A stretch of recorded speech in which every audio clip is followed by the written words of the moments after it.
சூர்யா ஜோதிகா மகள் தியா 12ஆம் வகுப்பில் இவ்வளவு மதிப்பெண்ணா? தமிழ் சினிமாவில் முன்னணி நடிகராக திகழ்ந்து வருபவர் நடிகர் சூர்யா.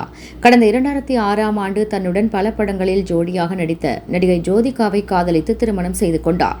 திருமணத்திற்கு பின் நடிகை ஜோதிகா படங்களில் நடிப்பதை நிறுத்திவிட்டு குடும்பத்தினை பார்த்து வந்தார்.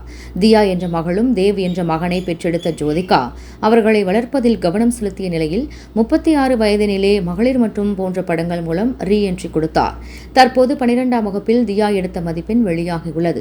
தமிழில் 96, ஆங்கிலத்தில் 97, கணக்கில் 94, பிசிக்ஸ் 99, கெமிஸ்ட்ரி 98, கம்ப்யூட்டர் சயின்ஸ் 97 என மொத்தம் 600க்கு 581 மதிப்பெண் எடுத்து அசத்திருக்கிறார்.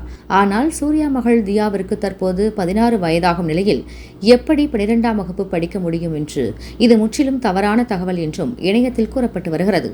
ஏற்கனவே 10ஆம் வகுப்பு மதிப்பெண் வெளியானது பொய்யான தகவல் என்பது குறிப்பிடத்தக்கது.